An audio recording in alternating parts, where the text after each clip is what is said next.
Welcome back, everybody. Welcome back to the canyon. Welcome back to the continuation of a Quickview, which is a thing that has not happened here before because it is, I mean, it's a Quickview. It's supposed to be quick.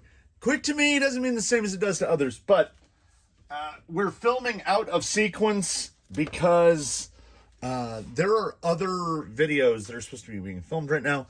You will hear the occasional pitter-patter of rain on the roof. It's June. It's Southern California. It's raining. It's weird. So this is bench stuff anyway. We might as well get here. As I mentioned briefly during the last one, the wheel hex, the plastic hexes are too narrow. So they require a washer. Otherwise what happens is the nut bottoms out and you get this. So, I mean, that's less than optimal. You just, you know, if the hex was 1 millimeter thicker, and then because the wheels are plastic, the hex loves the wheel desperately. So every time you take a wheel off, the hex either falls off or sticks inside the wheel. I kind of like these little aluminum dust shields that go inside. I don't know how long they'll last. So yeah, here's one I hadn't removed, so it's got the washer. It's not an issue because we are leaving these behind us. Ask me the question. How many RTR wheel tire combos are you running? 0. Absolute 0. Now, we'll amend that. If you buy an RTR Phoenix straight axle, it comes with the Vanquish Falcon Wild Peaks in red compound, and you could absolutely run those. You would have no problem. You know what I did? I did this. Here's some little screws and bits. This thing was a proper pain. They had put double-sided tape on the bumper mount here, and I wanted to get the bumper mount off to see what the bumper mount looked like. And of course, we've got holes for an external bumper. They are of course not standard spacing for a standard bumper, so you're on your own there. This piece just kind of bolts over the outside. It still has a bunch of the servos tape stuck to it.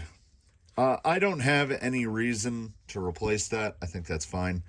So that's going to stay. And then I took out the 2 screws and unplugged the light. The body is actually really nice. I mean, a big part of what we're paying for is the body. And as I was just mentioning in comments very recently, a big part of what we're paying for when we buy these things is the body. Have you looked at what it costs if you wanted to buy like a Traxxas Blazer body fully outfitted with all the chrome bits and stuff? $180.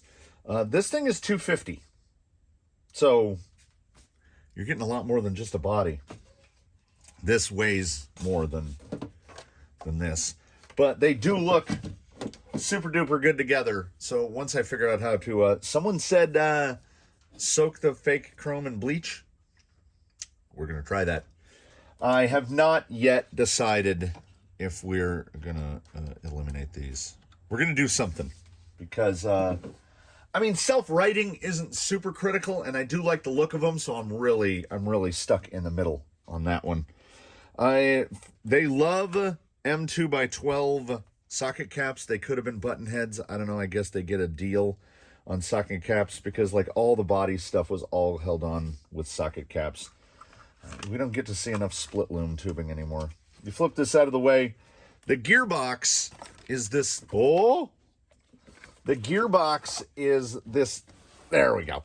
Is this little guy right here. And here's the transfer case. And it's one of those transfer case for scale purposes, I guess. It's not vestigial, but it's not really doing much. Here is how the motor mount comes off. And what did I just say about M2x12s? I mean, M3x12s? They love them. I will be replacing almost all of them with button heads. This is a situation where I don't mind. And you will take note that the motor, we've got the motor servo directly in line, the overly narrow battery tray over here on the side. While looking at these, I think I can just do some trimming and get it to fit a battery, because I want to leave this thing. I understand what it is, you know. If nothing else, the Canyon fleet has way more dedicated rock crawlers than it does trail trucks. I would say in terms of trail trucks, we have, what, 5? Do we have 5, including this one? This one, Old Blue, the Marlin, Buffalo Bill, the GSO2F Buffalo. That's 3. Who else? We got the Jimny, maybe, little fella. We might have 4. We might have 3, depending on how you categorize. So I'm okay with adding some trail trucks to the fleet. We are going to figure out how to move that bumper in. Then this just lifts out, and it uses a dog bone on one end, universal on the other, which is okay. I'm okay with it. It makes it easy to remove. I do have very short drive shafts. If we get to, I can put a conventional drive shaft there. So here is the gearbox, and there's like, ordinarily with a 550, you can't do that. And I mean, we're talking the real expensive stuff, where the whatever this is. There's a resistor on it. Whatever's over there. And now we go back to 1.5. I'm most curious to see the inside of this. We're going to get the axles apart, and we're going to get the. All right. I did not see M3x30s coming. Oh, okay. So I'm going to guess 2 30s and 2, what are those, 10s? 2 10s? Now let us see. Here's the moment of truth. The truthy moment. How dry are we going to be on the inside in there? Oh, there's a little. There's a little, like, very clear grease. There is our overly complicated slipper assembly. That looks super fun to adjust. We're just going to leave it as it is. That's fine. And that is not the pinion. Okay, so we've got it is a proper gearbox. We can see the tip of the pinion in there. Okay, yeah, it's a little bit like the Element SE, where we've got an indirect gear. Now we'll see how this is pinned together, because these are the steps to take the motor off. Oh yeah, I got into that grease. Little grease cone. We will, of course, grease it up real good. So, oh, okay, nice. All right, so that slides off, and there's a pin on the backside. There's that guy. So, that's not what you like to see. Is that a bearing? Just put a bushing in that case. I mean, that thing is microscopic. And we've got the tiniest bit of adjustment for pinion. It looks like we can go up 2 or 3 teeth, but we wouldn't want to do that. If anything, we would want to go down, and it certainly, to me, does not look like going down is an option. We're on the smallest pinion, so we are going to have to shoot for something a little bit higher turn or lower KV, depending on what goes in here. I think an 1800 is going to be too spicy, because an 1800 is roughly a 35 turn. And I think even with FOC, I mean, we can try it, but do you see what you have to do to change the motor? So your motor selection, you better be you better be confident. You better be confident that it's what you want. Otherwise, it's going to be a minute. It's not D-shape, is it? No. Ooh. I am going to need a pinion puller to get that pinion off. I've removed the pinion. 48 pitch, 14 tooth. Well, I've removed the pinion, counted the teeth. It's 14 tooth. This is the intermediate gear that is on the pinion side. The pinion drives that, goes through this shaft here, drives that guy. This guy has 26 teeth. This guy has 16, and the main spur gear itself has 42. Look at this. Look at this.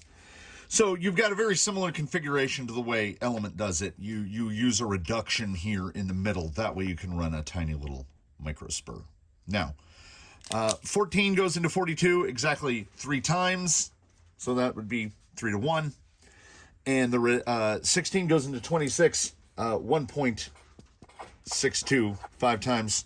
So that's 1.625 to 1 there, and then 3 to 1. And you multiply that together, and you have a reduction of 4.87, pardon my fives, to 1. Which is, that's a genuinely decent amount of reduction at the gearbox. We should get a little more reduction still here at the transfer case. Let me close my clicky Sharpie and let us find out what we've got. Oh, that's the little baby boy. Let's pop these shafts off. I also would like to get a look at these. Through pin or set screw. Through pin. That's what we like to see.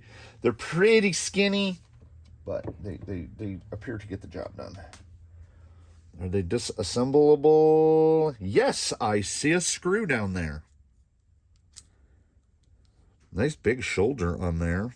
Very conventional construction on there. I don't see anything wildly out of the ordinary there. Also curious to see the length of the front drive shaft versus the rear drive shaft. I'm gonna have to do this one manually because it felt like it was already trying to strip out. Yeah, that thing had some sauce on it. There's a lot of thread lock coming off there. There's a big scab of thread lock that just came off right here. A lot of engagement on those drive shafts, and they look equal length. Yeah. If you're operating with a transfer case, there's really no reason why the drive shafts shouldn't be equal length. You can have it right in the middle. We'll pull this one off as well. Someone in the comments very recently said that this thing, if you apply any even modest amount of power to it, will kill this. And I'm assuming that it's this. I'm assuming it's the dog bone cup because those pins are pretty small. I assume that's the part that will fail. Or if it's at any kind of an angle, I can feel the bind on that. Like it's not super smooth. That's a suboptimal deal. Hold on. If need be, from a previous build, I've got a little RocHobby slider guy that looks to be like really, really close.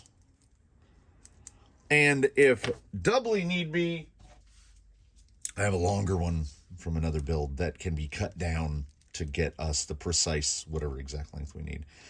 This one is pretty typical in oh, no, I was wrong. Look at that. Perfect sync on that one. And this one sinks. You just have to have it 90 degrees off, but you can actually, I mean, you can get them to line up. A lot of these, this is a side note, that's usually about as close as you can get to having them line up. It's not a problem if you have a drive shaft that's like 6 inches long, but if you're dealing with one this short, you really do want them to be, you want your drive shaft ends to be synced. So, oh, there's still shocks employed. You know what else we can do? We can do this. And then we can, because none of this is going back. Well, this big plastic part is going back. Because based on, if that is correct, we're going to try to find out, well, we're going to find out what the final is on this. What is our total gear reduction?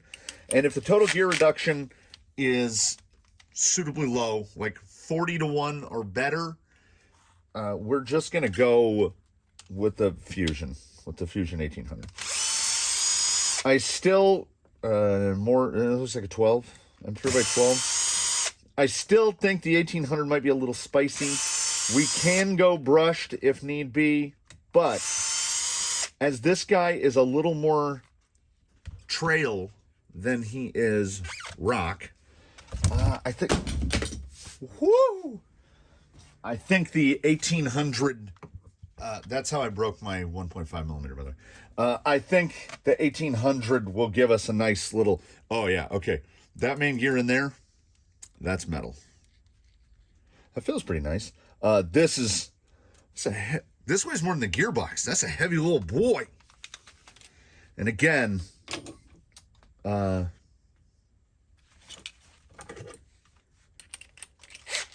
big socket caps. No lock nuts, thank you. A lot of these guys like to put a big lock nut on the outside. So it looks like, I don't know, I'll say 16s. My ichrometer calls them 16s. That is, no complaints there. Am I missing something? No, there's like a pin. It's a little positioning pin. Snuggity buggity. Bearing's a little small. It's like 5x10s. I hope those are 10s. Very smooth though. I mean, not a ton of grease. Got a little 4-bolt main on there. Little chunky boy. Is that a spacer? No, it's molded onto the shaft, so it's a one piece. All right, I have no complaints. So those nicely machined, happy looking gears, just out of frame, I realized down there. The main gear, output gear, is a 30. The input gear is a 14. If you divide 14 into 30, you get 2.14. Honestly, when I started counting those teeth, I was really hoping that it was a 15 because it is 15, 32-1. 2.14. A little more reduction is better. So 4.875 times 2.14 is 10.4325. So we've got 10.4325, which is G plus T case. So we're going to get to multiply that by whatever is in the axle. Now, typically in an axle, you're going to be looking at like 2.5-1, something like an 830. 830 is fairly hypertypical. I'm just going to pull the entire rear axle. I'm going to try not to lose too many bits. And then we're gonna play distraction Jackson here, and I am going to pull this shock apart. So we will have a brief aside here while we pull this shock apart. There's the springing and the lack of oh my gracious. Okay. Oh Lord, in the morning, doing this to hold this back. Oh, heavens. That has got to be like a 6 or 7 pound spring. I will do my janky shock dyno to get an approximation of the rate. Honestly, I might have a spring in that diameter. So, oh no, never mind. Oh no. Yes, there does appear to be oil in these. Some is leaking out the bottom. They're not even 2 millimeter. 1.8. And to add insult to injury, the spring seat and the rod end are one piece. what I do with the spring. Oh, my goodness. Now, I mean, I'm going to dig, I'll dig through the springs here in a minute. My first thing that I have to do, though, you'll have to excuse me for a moment. The springs are 10.5 millimeter ID, 13 millimeter OD. We might be able to get something to work for that. They are the super common 47 millimeters long. They might have perhaps been a full 50 millimeter at some point in their lives. Close as I can approximate, because my method for determining spring rate, because linear spring rates, I can't do progressives. I measure the overall length of the spring, and this guy is right there, right about 47 millimeters.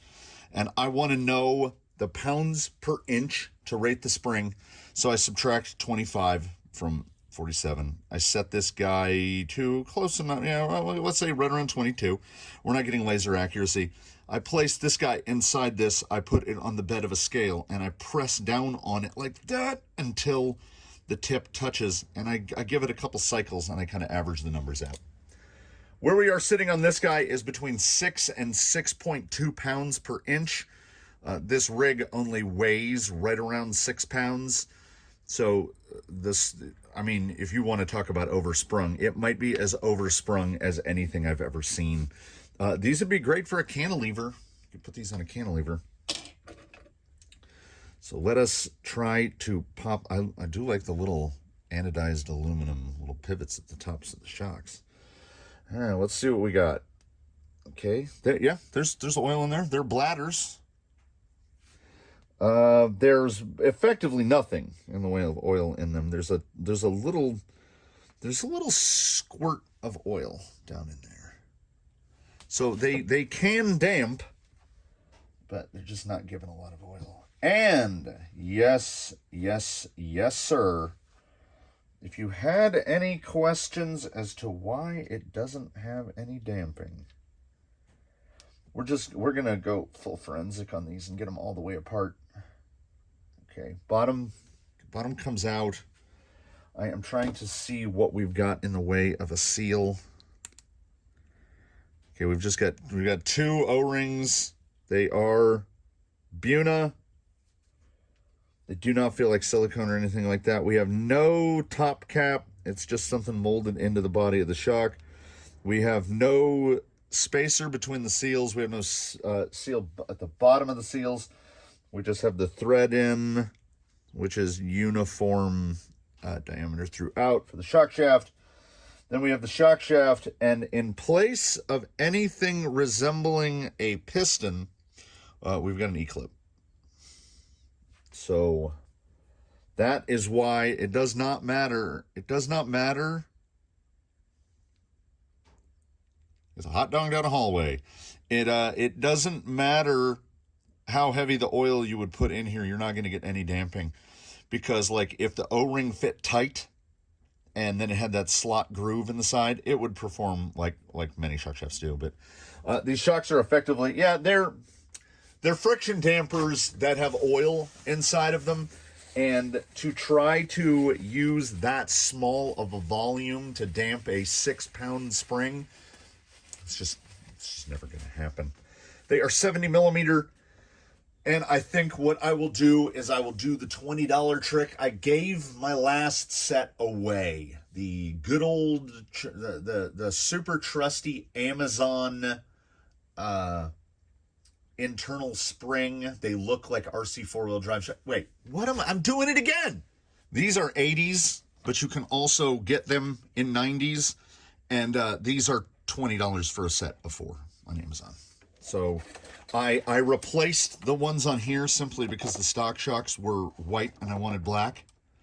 And if you fill them with some diff oil, you know what? They work really good. I've never had a single problem with them. So rather than get into something deeply confuzzling where I've got to custom out a whole bunch of randomosity here for something that I think, I mean, the return on investment would, I don't think it would work out evenly. So it would be a lot of time spent, and we would end up right back effectively back where we started. So let us get this rear axle off so I can pull it apart so we can look at what the bearings look like. That is a long screw. We'll look at what the bearings look like. We'll look at what the ring and pinion look like. And then I will say, that's all, folks. And when you see it again, it will be out of its Quickview format, and it will be in its, now we're trying to make it do the thing.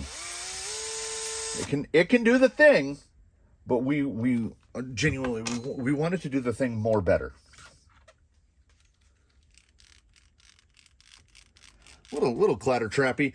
There's probably not a whole lot in the way of grease in there because they were using like a very light, almost like super lube. 8. Do I pay attention to where I put the fasteners? No. Everything in the axle is a little bit bespoke. The lower mounts are beef, and they mount with 4 bolts for the double shear. And on the inner, look how beefy that inner is. But, I mean, you're not going to find any sort of a replacement for that. That is what that is. I also want to see what the output axles look like. The output shafts. Oh, beefy. Double bearing. Woo! Like, okay. Like, all right. I mean, we all appreciate a thick shaft, but at the expense of going down to a winky bearing. The fitment is really nice. I love to see a double bearing on there. They are steel. They are powder coated. Like these are really nice. I think that bearing. The bearing could in the future potentially become an issue. I don't know. So provided they're not hit with a lot of side loads. 11, 7. Oh, 7 by 3 by 11 is, I almost made the statement of, I've seen that before. No. The ring and the ring carriers in Elements use a 7 by 3, but it's not. It's bigger around on the outside. It's just, okay, we've got another oddball bearing. That's okay. This is a situation where I think that these guys could have gotten away with just going Element style. Like, those could be bushings, and we would never know. Like, it would never present a problem. They would never blow out or wear out. Those drive shafts are so beefy, though. Much respect to the just outright beefiness of those drive shafts. So the forensics process is where I get the idea of what's going to go in here. And I'm just hoping that we have something ring and pinion that's like normal. I just want there to be a suitable amount of reduction. And I'm looking at this now and I'm going, there's a seam there. Is that a separate part? That might be a separate piece. I am going to pull the cover off, right in front of you. Those are acceptably long. That's all right. In the hopes that we can extract the ring and pinion through the cover, because it looks like this thing is halves. Yeah, it's definitely halves. And the halves are held together by these. If I don't have to take those 8 screws out, let's not take those 8 screws out. So the axles seem very nice so far. Oh yeah, we've got a full-blown carrier, and yep, you can see it right up there. That top piece is removable. That's kind of wild. Are they the same length? Yes. Oh, bless you. Bless you, FMS, for you. Okay. It looks like the odd boy bearing continues, because it to me looks like the ring carrier is the same bearing. Let's see. Let's see, moment of truth. It's not. These are slightly bigger. Oh, that's some axial stuff. These are 12 by 3.5 by 8. 8 by 12 by. They can't be all home. They can't all be home runs. But 8 by 12 by 3.5 might be the weirdest bearing size I've ever heard of. And it's not like, it is certainly not as if they didn't have enough room. Like if we eschew the carrier sections over here, they could have put a more typical, like a 5mm thick bearing in there. And then of course the pinion bearings are, what in my brain I was telling myself are 5 by 10s, but now as there have been no normal size bearings in this thing, oh thank God they're 10s. 5 by 10, 5 by 10 by 4. Oh thank God. At least we got to a couple normal bearings. They're all metal shielded. There's no rubber shielded throughout. So if you're a person who spends time in water and stuff, take note of that. Marine grease will probably be your friend. I would say replacing the bearings, but with what? Where are you going to find an 8 by 12 by 3.5? Oh, I need to count teeth.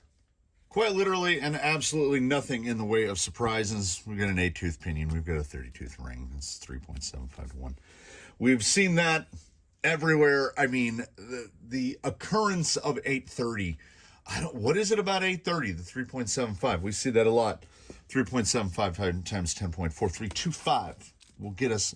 And now we're going to, instead of going out 4 decimal places, we're just going to call it what it is, which is 39 to 1.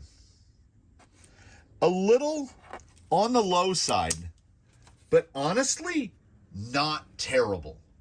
Not terrible. And what I will do, because when this thing gets put back together, it's going to get put back together in its mode. It has started sprinkling again. So what I will do prior to disassembly is I will see, because where's he at? The Fusion, which it is my intention to run, has a flat face. So he can go all the way up to there like that. So I will set this gear. Where's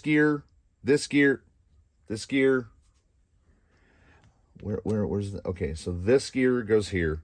I will disassemble the shafts and I will put that guy in place. And I will see if it is not impossible to Dremel that shaft a little, those 2 slots.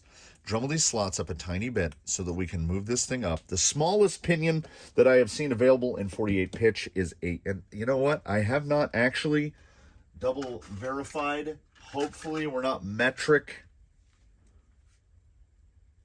No, we're 48 pitch. We're 48 pitch. Thank goodness.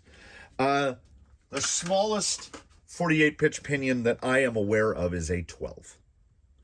So if we go to a 12 down from the 14, that takes our final up to 46 to 1. And I think 46 to 1 is so nice. It's right there. It's right there. And honestly, with a completely divorced transfer case like this, you could change the transfer case or just it's 2 gears. You know, it's this. This is what we're talking about when we're dealing with the transfer case. So you could change that as well. Like, I don't think I have gears on hand to fit into that, but you could and reduce it even more, because if this guy was in that 46 to 1, that'd be pretty good. I think 50 to 1 would be even better, but I certainly prefer 46 over 39. And I can do it for $0 because I just have to widen the slots out a little bit to be able to fit the 12. So that's what we'll do. Then this whole thing will get put together. I'm going to order the Amazon shocks. So when you see this next, it will have the Amazon shocks on it, and they have to be filled with diff fluid. So that $20 will go into the budget. We are going to pretend. We're going to play a game of pretend. This is what I have been calling a legacy Fusion. This is the 1800 kV Fusion. We can afford to run this guy because the stock motor that comes with it is El Gigante. Like, look at the length is right there. That was the problem with these guys. You couldn't fit them in a lot of places because they were way past the length of a 540. They're actually longer than a 550. We do over here in a box, we've got an SE 1800. So we are going to pretend that this is this, because we'll save this for something later. And we'll run this Legacy 1800. So we will consider this in the grand scheme of things to be $70. Because, I mean, they were more back when these came out. But we're not buying it. It's already here. So this guy is going to go in the... Ooh, that throws your weight balance off. That guy's going in there. Servo duties will, of course, be managed by our good friend, the Amazon Blue Case. Those are $25. So we're just shy of $100. And you see how quickly this ramps. We are going to insert this... This is Yella's original receiver because he's running one of those caseless receivers. And we're going to put that in there and we're going to pair it to another radio of someone that I think would have a very small chance of being driven at the same time. I don't know. It'll come as a surprise to both of us.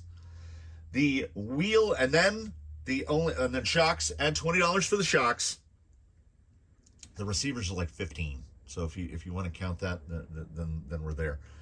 I can't, like, I want to stay under 150 for random reasons, but as it is, to me it's $0. I'm trying to operate from the perspective of other people that would have to buy these things.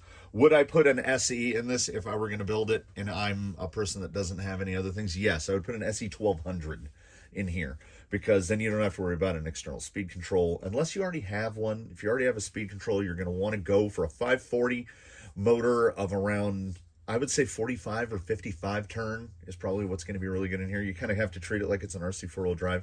You're going to want a fairly high turn or low kV motor in brushless. We are going to see. We are going to find out how robust this guy is using just what to me are kind of ridiculous bearings. Like that's the bearing you usually see in like a servo saver bell crank, and then like the bolts in there are like the tiniest things you would ever see. There's microscopic bolts in there. So hopefully we don't just shred it instantly, because the thing that will put us over the budget, I was about to do the wrap. There he is. I took apart the spare because it was there. The tire itself is not that firm. It feels very typical to Amazon, right? It feels like an Amazon tire. You could probably make these work. Someone in the comments made a remark about ventilating them, and I do. I ventilate every tire. Every tire in this building is ventilated. These weren't, because I was running them in RTR configuration. And typically when you're seeing wheels on a glued plastic wheel or a plastic bead lock, you don't have to worry about ventilating them anyway.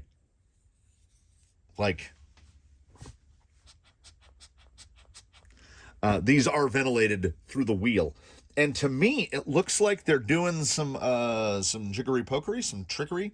That, like, see the holes there? I think if they have a 2.2, I think they use the same ring. I think their 2.2 and their 1.9 use the same ring. They use a lot of screws. They're 8-bolt. And they like key together.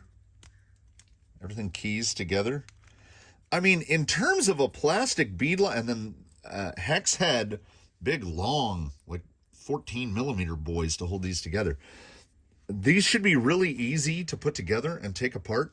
This is one of the better plastic bead locks I've ever seen. I don't really care for the look. I don't think it suits the vehicle very well, but the bead lock itself, the rim is suitably beefy, and they're not super light either. They're actually fairly heavy, because that middle ring is, I mean, for frame of reference, This is a typical 1.9 beadlock ring. That thing is massive. So these aren't bad. These aren't bad, and the tires themselves don't appear to be bad. These guys, on the other hand, are RC four-wheel drive caliber. These are way too stiff. If you were to put any other foam in these, like if you put a hair bun or something in them, they would probably actually be okay. Now, at best, they will be okay, because the Hyrax clones, it is also side reinforced and ribbed. So this is not going to be a supple tire. If you are buying this for the purposes of using it for a trail vehicle, if you discard these foams and ditch the shocks, you'll probably be okay at that. But you know, we're not talking a lot of money. This is not necessary. This is absolutely necessary as far as I'm concerned. And this is going in because I just detest that G4P radio. I hate it. I know a lot of people that run them with absolutely zero complaints, but I am not one of them. And I have the opportunity to replace it for free, so I will. The only thing that is going to be purchased for this thing so far, the only thing that I have determined will be purchased specifically for this gentleman, is Amazon 70 millimeter RC four-wheel drive clone internal spring shocks at $20. Sometimes you can get them for like $16.99. I'm going to get a set of black shocks, and I'm going to slap them on here, and they will undoubtedly immediately be better, because the springing on these is... I'm not even going to try. I am going to make no effort to make those better, because you'll never get them to damp. They were any spring, any seal pack that you see in a spring that just goes O-ring and has nothing on the outside and no spacer in between the O-ring, it's going to leak. It's just going to leak. And I probably have silicone O-rings that I could fit in there. I mean, they might be, but their shore rate, their durometer is high. These are pretty firm. So I'm not going to bother with those. Whether or not I install one of these, I don't know. Oh, in closing, I have chosen what I will believe will be his day-to-day go-to wheel tire combo. I did another swap about. We are going to go with the RC four-wheel drive Super Swampers on these Silver Hot Storms. Simple, straightforward, stock foam. Nothing to them, because I think that looks real nice. That looks real nice. And these were on 475s, so I think that tiny little bit of a height drop, I think that will help as well. I think the shocks might be the biggest effect overall, but as this guy is a trail rig, this is kind of what I'm shooting for. You have seen what it's made of. You have seen what's going to go into it. What I'm hoping is that the entire remainder of work that is done to this vehicle in the future will be cosmetic.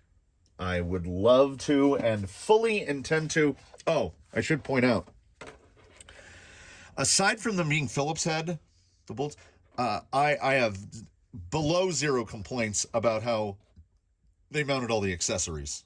Like, everything's got a backer. You're not just going to snap a mirror off. These seem really well built. Certainly far better than what came on the Charisma, sadly. So I will unmount all of the plastics off of this guy. This body is going to get a patina, because if it were like blaze orange, I would be okay with it. Another comment said it's more like, what was it? It's more like red orange than it is orange red. Under the lighting in here, it just looks red. That body is red. And we don't have red crawlers, I don't think. Eddie's got a little bit of red, but that's about the only red we've got. I would love to do like it needs to look like an old logging truck, tow truck, panel truck. I'm going to lean into the old-timey, more of a scaler than a crawler, more of a trail truck than a pure rock truck. We're going to go with that. And Like, I have no intention of replacing the links. The knuckles do appear very much like the sort of AX10, like this is a Charisma knuckle, like they use that straight up and down. Oh yeah, I will be, we're not covering it here, but I will be pulling the one of the 4-link off in the front to just turn it back into 4-link. Oh, and I should show, before we go, thank you for watching. In closing here, I would like to show that, look at what are you guys doing with that panhard mount? Like the Kingpin panhard is so weird to me. Attaching over here, like, I don't know why. Why did they decide to put the servo here? They could have put the servo there, right there, in normal position. They could have moved the motor mount forward farther, because the panhard is directly under the motor. It has spacers holding it down to clear the motor. And to kind of correct the angle. They're reasonably close, honestly. The servo horn points to the back, which is just wild. Just wild. And if the servo was over there and the motor was forward, you'd move more weight to the front. They could have made the battery tray go back longer. And I don't know. It is some truly and genuinely strange choices. The C-rails are tough, are quite beefy. We will find out what is involved. I think this is servo taped together as well. Oh no, it's not. From here to here is all one piece. This whole thing, Vanquish style, that whole thing is just one piece. So moving that bumper back, it might be more trouble than it's worth. Like, look at all the reinforcements up under there. I don't know what these are for. I might just, let's just put a winch on it and be done with it, right? So, I still maintain that we can make that. I had to readjust my sights. We can make this into a perfectly competent trail rig that will be very fun to drive, and provided it can do a bit of rock crawling, and I think it exhibited that it can. I think we can make it relatively capable. I'm going to stick with the 70mm shocks. We're not going to try. I looked at what it would take to fit some 80s on it, and I would rather just spend $20 and throw some 70s on it. So I think we can make this into something reasonably nice, and my only worry at this point, genuinely, is all these thin wall bearings. So we will definitely all together see how that comes out. Next time you see it, we'll do a little rundown of what got done. We'll take it out and we'll hit the rocks and the trails with it, and we'll all have a good time. So I do thank you again for watching this one. I invite you all to comment below with any questions, comments, or concerns. Drop a like if you liked it, subscribe if you haven't. Consider a channel membership. It helps the channel grow. It helps us buy stuff that ordinarily we never would. Thank you one and all. We look forward to seeing you again very soon. In between now and when we meet again, please one and all do your very best. Have a good one, everybody. The gang here in the canyon and the vehicles, this guy will come into a name, hopefully sooner rather than later. We will see you all of us will see all of you very soon.